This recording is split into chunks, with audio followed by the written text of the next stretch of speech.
empolgação aqui. Não, mas acho que tem coisas ainda bacanas assim, para falar sobre agência, né? Coisas até mais filosóficas, né? Como às vezes eu gosto de abordar, né? Justamente se debate muito a questão do modelo, né? Administração pública direta, indireta, né? Inclusive no texto da lei se escreveu, né? A doutora Maria Inês mostrou aqui de manhã o texto da lei dizendo que será garantida a autonomia. Isso não se dá por modelo de agência, isso não se dá porque se escreve na lei, né? É mais ou menos como se você definisse, quando você definiu a constituição dela, você definiu um corpo, o que vai depender é realmente da alma que vão pôr lá dentro, ou seja, das pessoas que vão compor e efetivamente da decisão política ou apolítica de ela atuar de uma forma independente, né? Quer dizer, é claro que você pode ter mecanismos institucionais que evitem essa interferência, mas acho que é muito importante também que as pessoas que teriam o poder de intervir não o façam, né? Porque se eles quiserem intervir, eles vai ser se for uma autarquia, se for uma administração direta, né? Quer dizer, a gente vê que essa tomada de poder pode acontecer de toda forma, né? Então, o que eu estou bastante ansioso e bastante esperançoso, né, é que eu vejo que nessa área de proteção de dados, né, existe uma comunidade acadêmica e de terceiro setor e empresarial muito ativa e muito capaz, né? Então, para mim, o grande fator vai ser realmente quem vão ser as pessoas que vão ser colocadas lá para tocar esse dia a dia, né? Ou seja, qual é o viés, né? Nós vimos que tem várias atribuições, né, que são garantidas a essa autoridade nacional, né?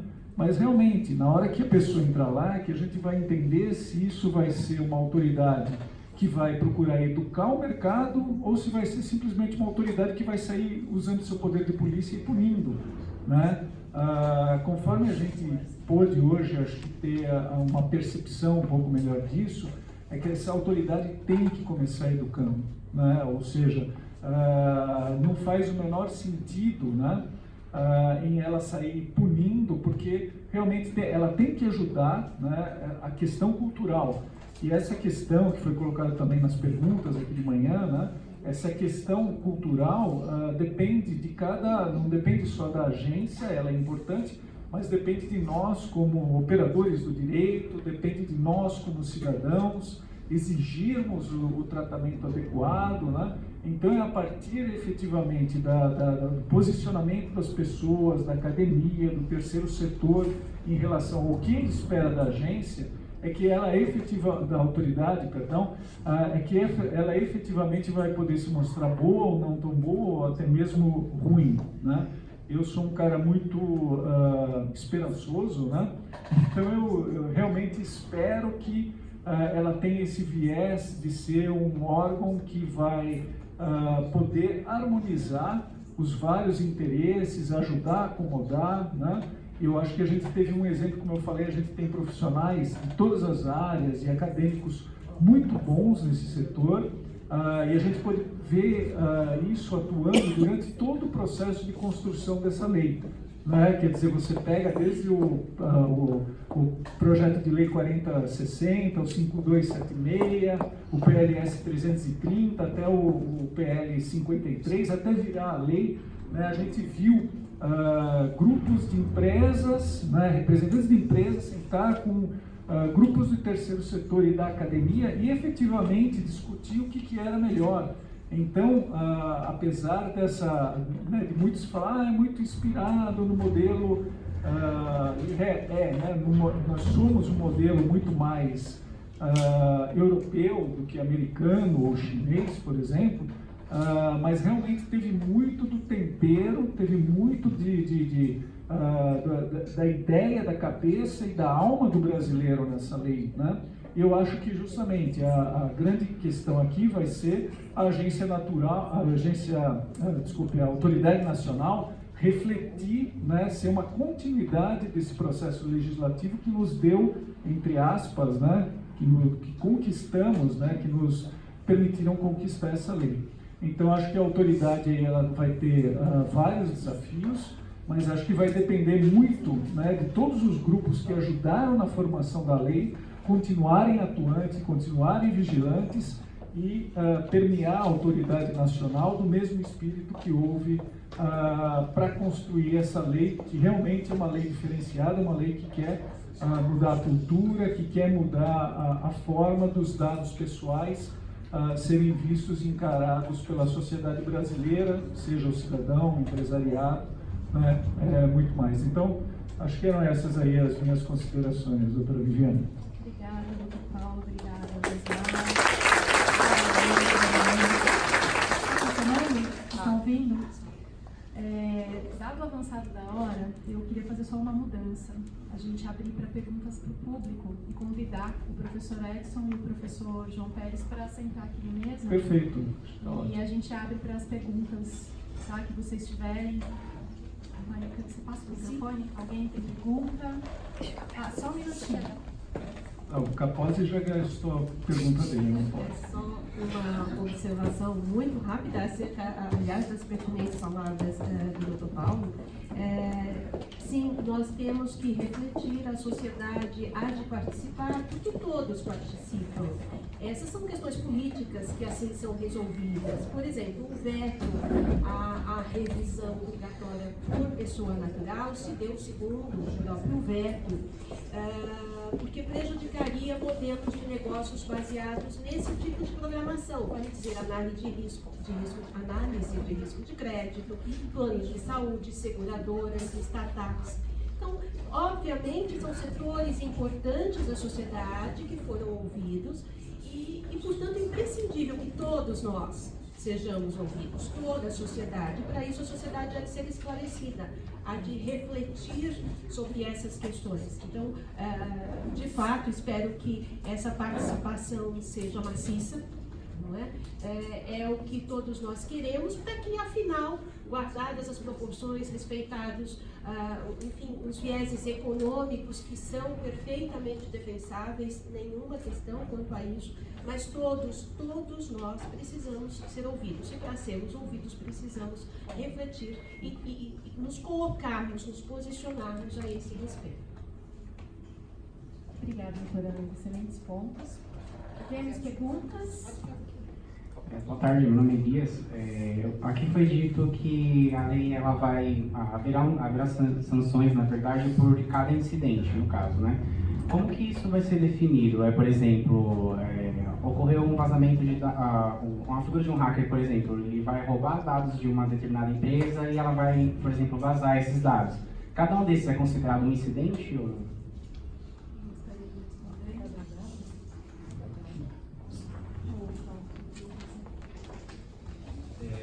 Sim, no caso de um incidente de violação de segurança malicioso provocado por um hacker, sim, é um caso desse. A empresa, se aconteceu isso, o que vai ser verificado pela autoridade? A empresa se pautou, se preocupou em tomar todas as providências que lhe eram cabíveis a fim de evitar que isso pudesse acontecer? Ou seja, os patches que ela tem instalados nos seus equipamentos estão todos atualizados, o seu pessoal está treinado, né? Como o Dr. João mencionou, quais são as ferramentas? E existem N ferramentas que nós podemos mencionar aqui, temos parceiros inclusive com empresas que fornecem esse tipo de ferramentas para empresas de todos os portes. Existem, sim, já para proteger essas empresas contra esse tipo de episódio de violação de segurança. Mas nota, não é a única fonte de vazamentos ou de violação de segurança, como eu mencionei hoje pela manhã, né? A falta de treinamento. Você tem um profissional que não é treinado definitivamente como deveria ser, a empresa não está fazendo tudo o que ela deveria fazer para proteger a segurança da informação daqueles titulares que ela controla os dados, entendeu? A mesma coisa para vazamentos dos equipamentos ou problemas de equipamentos que causam efetivamente esse episódio de violação. Mas enfim, respondendo a sua pergunta, sim, por hackers é um caso, sim, de violação de segurança da informação que vai ter que ser verificado, as informações vão ter que ser verificadas. Se a empresa tiver feito tudo isso que ela fez e mesmo assim existiu um Last Day Attack, alguma coisa parecida, Zero Day Attack, né, que eu falo, existe uma dosimetria da pena, da sanção. Tá? Mas, de novo, ela pode ter uma sanção pecuniária que não seja grande, mas os dados que houve violação de segurança já teriam ido para a mídia, e aí você viu a questão da imagem da empresa. Não sei se eu respondi a sua pergunta. Eu queria saber se, na verdade, tipo, o roubo de dados, por exemplo, seria considerado uma sanção e o vazamento outra sanção. Na verdade, é um episódio. Isso, é um episódio. Você rouba, e daí realmente, se ele roubou de 1.000, ou se roubou de 10.000 ou de 100.000, é um episódio que dá uma sanção só. Mas o que acontece? Isso, a lei não afasta também a responsabilidade civil.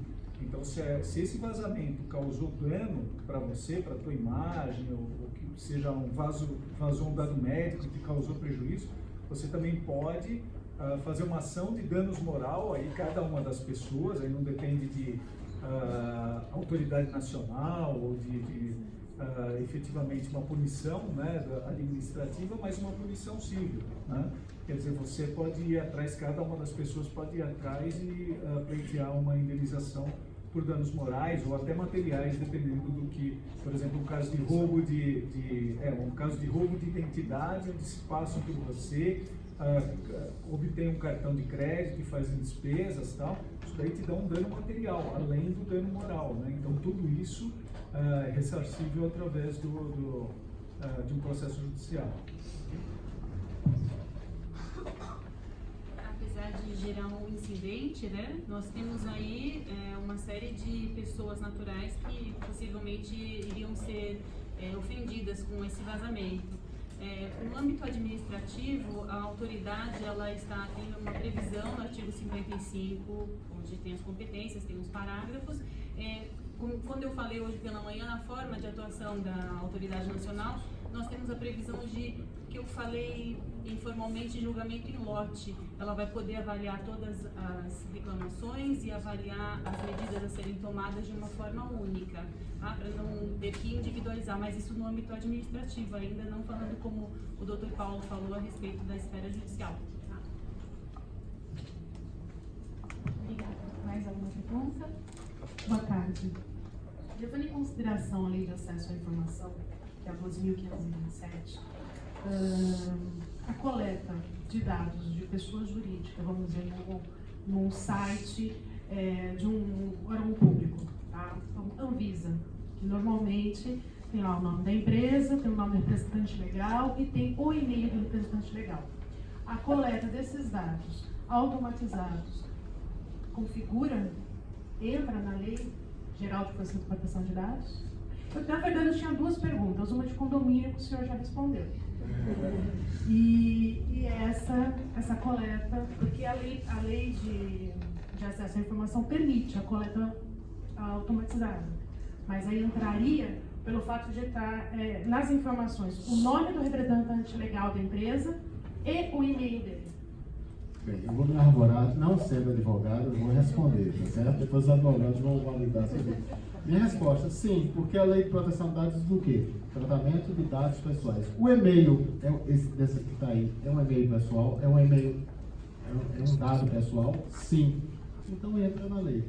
Mesmo sendo obrigatório pela agora, a lei sempre diz que você tem que olhar também as demais leis, como aquele exemplo que eu dei, que o usuário pede para esquecer ali, mas você tem uma lei de uma nota fiscal, de uma receita que você tem que guardar. Se tem essa lei, né, que diz que você coleta isso aí de uma determinada maneira, tudo bem, mas esse é um dado pessoal. Algumas pessoas têm feito perguntas, às vezes também, a doutora falou de robôs, né? Quando entra inteligência artificial, como é que fica a lei? Eu digo, olha, tem coisas que eu não sei, mas eu acho que a lei foi muito feliz no seguinte, ela não entrou em tecnologia, né? Mas ela só diz o seguinte, olha, tratou de dados pessoais, tem que ter essas finalidades. Mesmo tá sendo público. Mesmo sendo público, mesmo sendo robô, mesmo sendo... Essa é o entendimento que eu dou para as empresas. Agora, cada empresa vai ter que analisar, né, e fazer as suas adaptações. E só complementando, tudo aquilo que eu falei sobre segurança da informação está no artigo 46 da lei. Só complementando, mesmo os dados que estão públicos, eles têm uma finalidade para estarem públicos. Então, se eles são usados por uma finalidade liberta, diversa, daí precisaria ter autorização do dono do dado. Então, foi o que justamente o professor Edson Fontes falou de finalidade ali. Então, mesmo sendo públicos, eles podem ser usados para aquela finalidade para a qual eles foram publicados. Se você for usar para uma outra finalidade, você precisa de autorização ou precisa ter uma das outras 9 bases legais para usar esse dado. Por exemplo, se for para processar a pessoa, está lá o CPF, o nome e o e-mail. Né? Você tem o direito, a lei permite que para você fazer o processo, você também, daí você pode pegar lá, você não vai para usar o seu direito de peticionamento no judiciário, não teria nenhum problema, tá bem? Boa tarde, tudo bem? Bom, eu não sei vocês, eu trabalho com TI, a minha área jurídica, eu estou iniciando agora o 4º semestre da universidade, mas vendo no âmbito de TI, a cabeça já começa a explodir tantas coisas que você já pode fazer, de como que você pode implementar, criar, porque eu trabalho com o sistema SAP, demora aproximadamente numa empresa de médio a grande porte quase 1 ano para implementar. A questão de mudança de paradigma numa implementação do sistema desse é absurdo. E agora ainda mais com a implementação da lei. Ótimo. Agora vamos à minha pergunta. A minha pergunta é no seguinte caso. A minha empresa é uma empresa que terceiriza serviços nessa consultoria. E todas as nossas máquinas, elas são terceirizadas também. Inclusive parte de antivírus, partes de acesso à internet. Nós também somos terceirizados, a empresa em si nos terceirizam para outra empresa, uma quarteirização total ali. A pergunta é, caso haja um vazamento de dados dentro de nossa empresa, quem responsabilizaria primeiramente? Seria a minha empresa ou a empresa que presta os serviços e não deveriam deixar esses dados, por acaso, vazarem? Não digo mau uso do usuário, mas sim a questão de tipo sistemas, ataques, etc. Caso a terceira que fez essa assessoria para nós, ou nós como que prestamos o serviço a eles? Não sei se ficou bem clara a pergunta.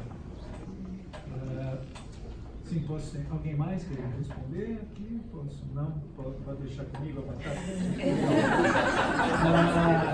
Não, justamente, a lei traz o conceito de controlador e operador. Então, esse que você falou de terceirizar, quarteirizar, são os operadores.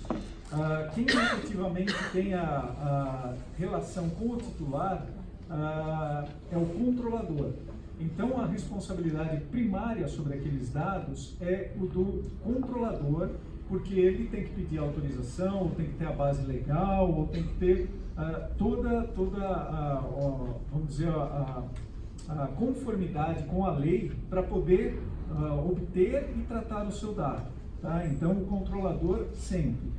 Só que o que acontece? A lei também coloca que é obrigação do controlador garantir que os operadores, ou seja, esses terceirizados e quarteirizados, tratem os dados em conformidade. Então, desde o controlador tem que checar se esse terceirizado e quarteirizado tem infraestrutura técnica, se ele tem o treinamento dos seus funcionários, se ele tem os contratos adequados, tá ok? Porque o que acontece? Se acontecer de não ter, se esse terceirizado ou quarteirizado descumprir o que foi colocado para ele, ele responde também. Então, além do controlador, responde solidariamente também esse terceirizado, quarteirizado que acabou causando o problema. Né? Mesmo, justamente, se falou muito de lei do consumidor, né? Aqui no Código de Defesa do Consumidor tem muito isso, né? A cadeia de consumo responde, né? Então, desde quem te vendeu, né? Quem produziu e quem distribuiu, né? Você como consumidor, você pode colocar todos eles no polo passivo, no processo, ou escolher um e processar aquele, não tem diferença. Então, vai acontecer algo parecido em relação às consequências, principalmente cíveis, né, em relação ao uso de dados pessoais. Okay. Paulo, posso fazer uma parte aqui só para pegar no gancho do Paulo? Por isso que as empresas, inclusive que o Josmar falou, eles falam da empresa ter o cuidado de fazer o due diligence. Ou seja, ela verificar com quem ela contrata se eles também obedecem os parâmetros legais, porque vai ser horizontal essa responsabilidade. E outra coisa que se tem comentado, que o Josmar tinha comentado em outra ocasião, que agora as empresas vão ter que começar a se preocupar em fazer seguro. Exatamente para garantir, principalmente grandes empresas que mexem com o terceiro, com o quarto, com o quinto. Eu vejo, né, desculpa, eu vejo nessa questão... Foi só porque realmente é o assunto. Eu vejo na questão a grande entre nós, com nossos clientes, e nós com aqueles que prestam serviços para nós. Então, diretamente, está tudo ligado numa árvore. Então, é extremamente complicado. Pode ser uma... Obrigada pelas questões. A última, em virtude do tempo, gente. A gente poderia ficar aqui a tarde inteira, né, tirando dúvida, mas vamos lá, a última questão. Eu vou ser breve, então, primeiramente, boa tarde, meu nome é Gabriel. O que acontece? Eu tenho uma dúvida, eu acho que uma dúvida mais voltada para os jovens. Vocês, senhoras e senhores, falaram muito a respeito do vazamento de dados. A lei ela vai servir para prevenir que não sejam vazados esses dados também, ou ela vai ser uma lei só para remediar após que esses dados forem vazados? Bem, na realidade, a lei, tá certo? Ela dá diretrizes, né, que são, de uma certa forma, preventivas. Como eu disse, no artigo 46, né, ele diz que, em resumo, tenha um processo de segurança da informação, para eu não ler o texto exato, né? Você deve ter processos, deve ter controles aí. Então, ela está dizendo, olha, você deve agir preventivamente, tá? Então, como naquele exemplo que eu dei da multa lá, a empresa, né, Portugal, foi negligente, tá certo?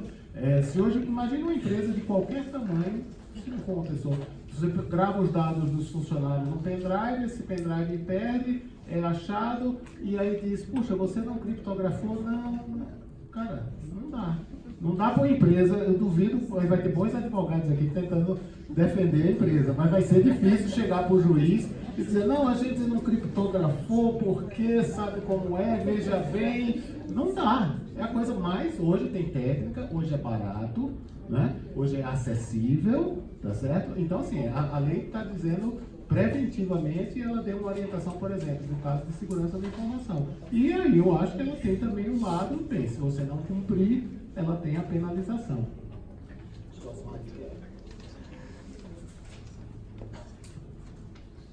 Só completando a pergunta, na verdade, eu acho que existem os dois parâmetros aqui. Um é corretivo, porque se não doer no bolso, né? Não vai, a pessoa que fez com que isso acontecesse não vai sentir, para evitar que outros venham a acontecer no futuro. Então, ela é corretivo inicialmente e preventivo para que outros aconteçam também no futuro. Não, só ia falar que a gente está aqui diante de um caso de que falhou a catequese, né? Porque o filho do Josmar está perguntando isso, pera lá, né, gente?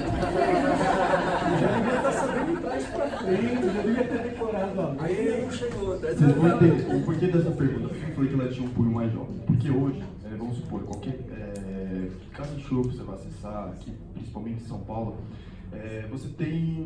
você fica com alguns dados retidos, como seu CPF, nome e inclusive impressão digital. Então, assim, seriam dados muito importantes em cima disso, e só que não vejo que esses dados são tratados com a devida importância por essas casas. Não, sem dúvida, por isso que estamos falando de que realmente é uma questão de educar, porque as pessoas estão coletando esses dados sem fazer ideia da responsabilidade que eles estão assumindo nesse momento.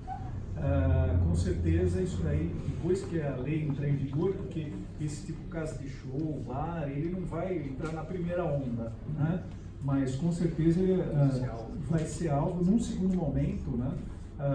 Isso daí eles vão ter que se adequar e vai acabar esse tipo de mentalidade. Mas eles poderão, assim, continuar retendo esses dados para cadastro, para abertura de comandas ou não? Sim, justamente. Eles vão poder falar o seguinte, olha, eu quero reter com finalidade de, por exemplo, funcionar na sua comanda, ter uma garantia de crédito, porque eu não sei quem é você, né? Então você está entrando na minha casa e consumindo, né? Mas o que acontece? Ele vai ter que ter mecanismos, por exemplo, de que quando você fecha a conta, ele remove aquela informação dos dados dele.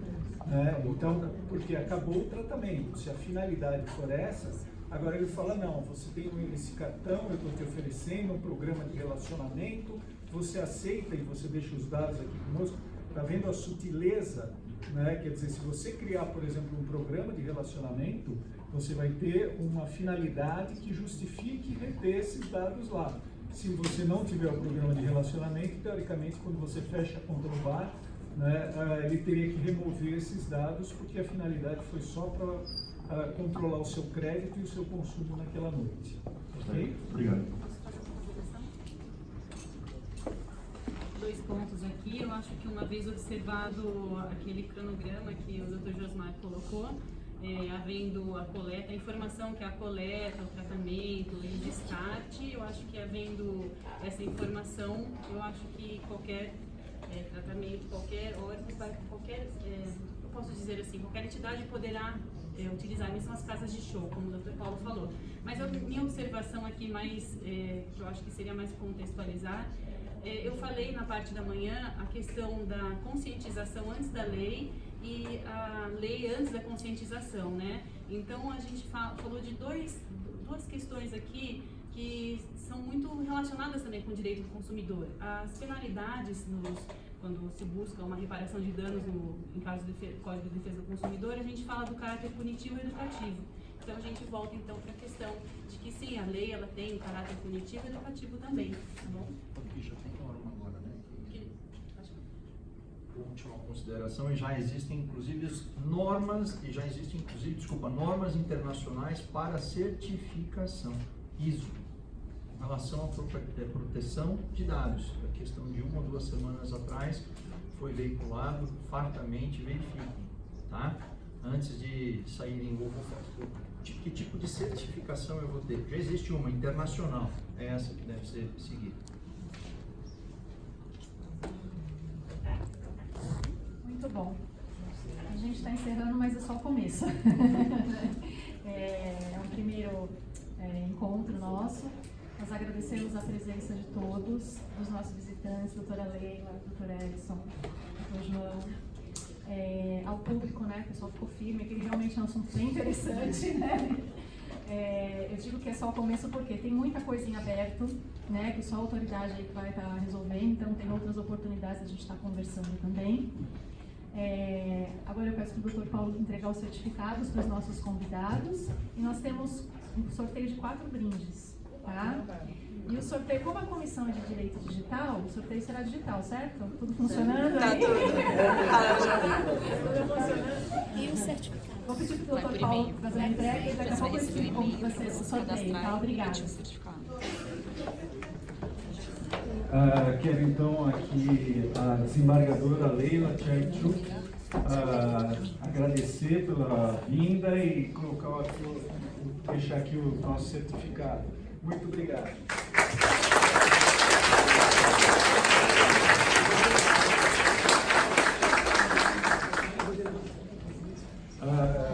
Também a doutora Viviane Malanga.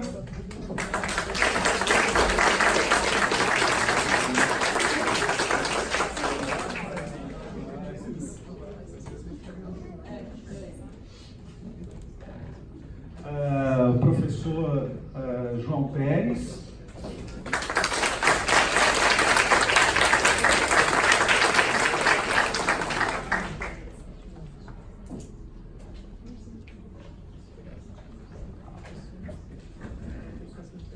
Professor Edson Fontes.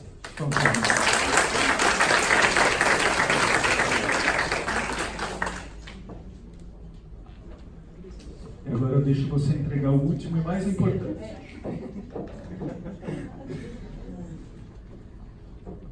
Entrego para o Dr. Paulo, que é o nosso grande líder aqui da comissão, né?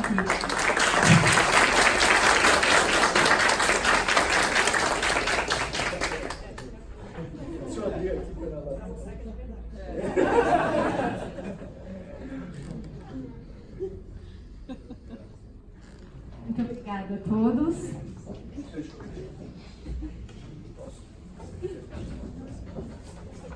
Alguém na mesa gostaria de falar mais alguma coisa? Estamos encerrando.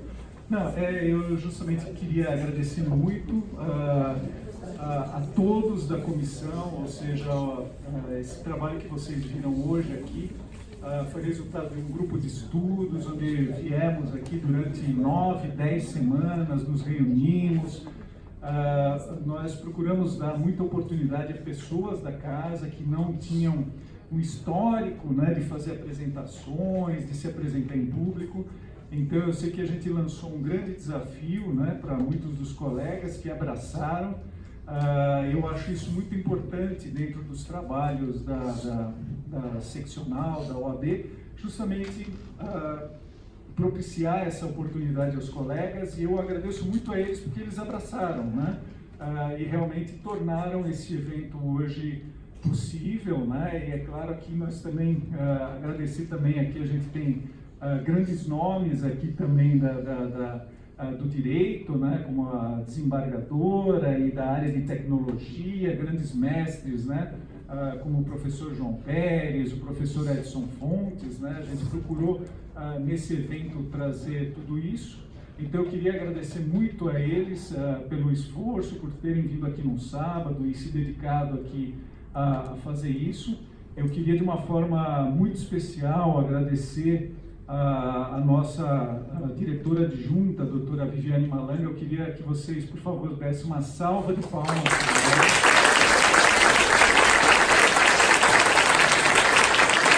Parabéns, Viviane. Realmente, a execução desse evento, 99% se deve ao esforço pessoal e de muitas horas aí que ela se dedicou, né, a dar apoio às pessoas, né? E eu queria fazer aqui uma menção honrosa. Tem uma colega nossa que não pode estar presente, né? A doutora Adriana Carvalho, né? Ela sempre participou muito das nossas comissões e ela estava com problemas profissionais e não conseguiu estar aqui presente, então eu queria fazer uma menção, agradecer a ela, né? E ela até por motivos de fé não pode estar num sábado, que nem conseguiu vir no nosso evento, então eu queria deixar aqui registrado nos anais aí o agradecimento a ela também, que sempre participou muito aqui, e a todos vocês. E agora vamos ao sorteio, né, do final aí, Viviane, por favor. Obrigada também. Nós temos 22 pessoas envolvidas, né, nesse evento hoje. Letícia, Caleu, todos os palestrantes, o pessoal lá embaixo do credenciamento que queria muito estar aqui assistindo, não pôde, teve que ficar de castigo lá embaixo, né? O pessoal que ajudou no COF, na organização, foram 22 pessoas. Tem gente que se conheceu hoje, se conheceu virtualmente só, pelos grupos do WhatsApp, e acabaram se conhecendo hoje. Muito obrigada, isso foi possível graças a vocês também, tá bom?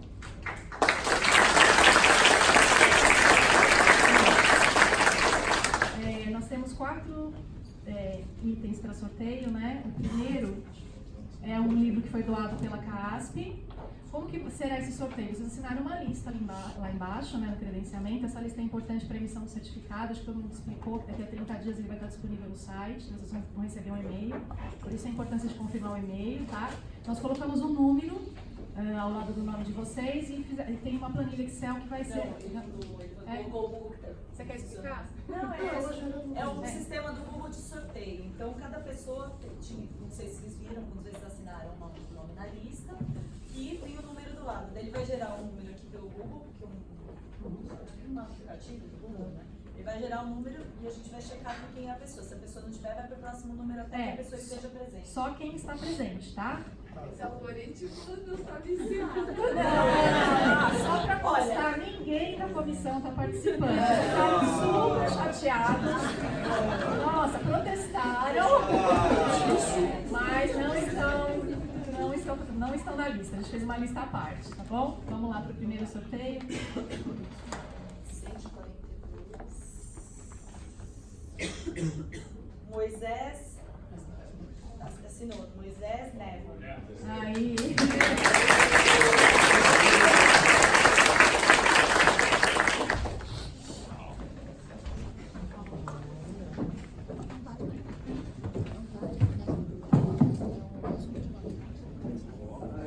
Revisaço, hein? É aprender tudo agora.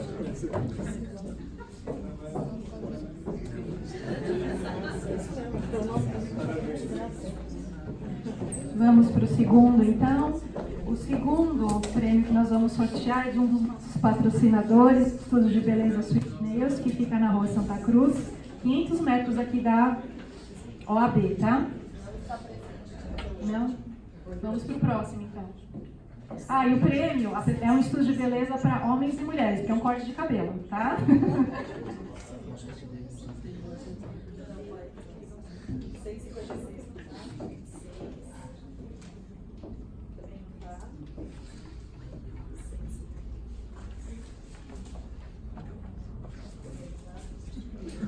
Nossa.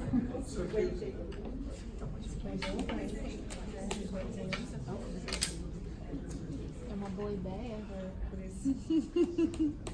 Tá, Débora Fernandes. Quem é a Débora? Vai embora?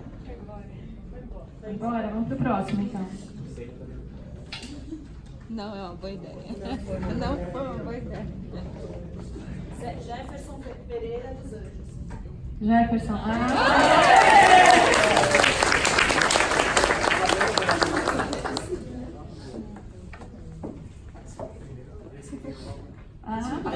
Já deu sorte. Está fazendo direito, vai tirar o B conosco, por favor.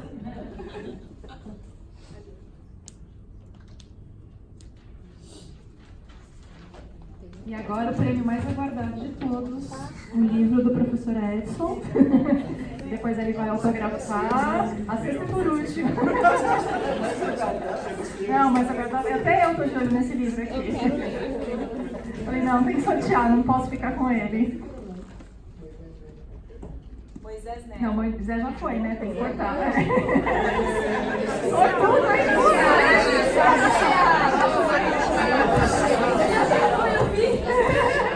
ele confirmou que...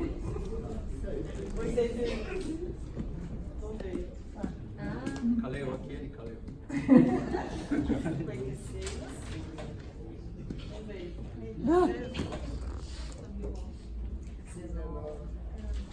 Dá pra gente que é estudante, isso que eu ia falar. Depois, quem quiser auditar, a gente tem as listas do sistema, tem o pessoal de TI aqui, né, que quiser verificar. Está à disposição, né, doutor Paulo? Gabriel. Giovanni. Gabriel.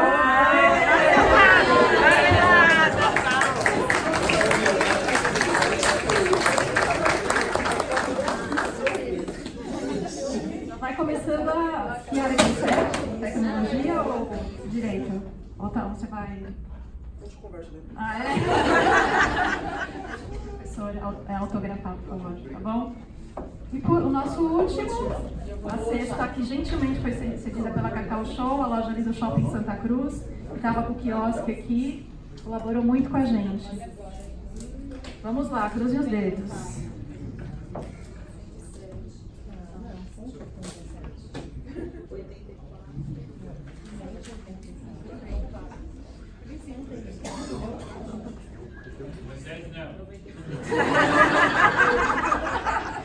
Não, já está eliminado. Foi eliminado da base. Comissão tá. Comissão tá fora. Comissão tá fora. Miriam Bauman. Miriam? Aí, Miriam, parabéns.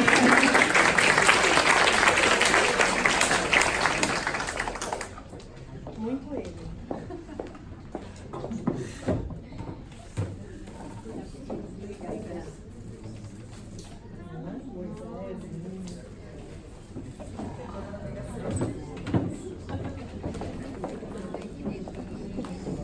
Bem, então depois do sorteio eu queria realmente voltar a agradecer, né, e encerrar, e queria na verdade pedir duas coisas. Primeiro, que todos os palestrantes viessem aqui em cima para a gente tirar uma foto, e em seguida eu convido a toda a audiência que nos prestigiou até esse momento também a ficar aqui em frente do palco e tirar uma foto.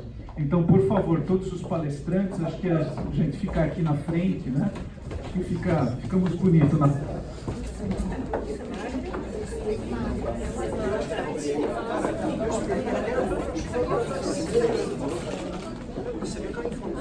Rodrigo, acho que agora é com você. na verdade tem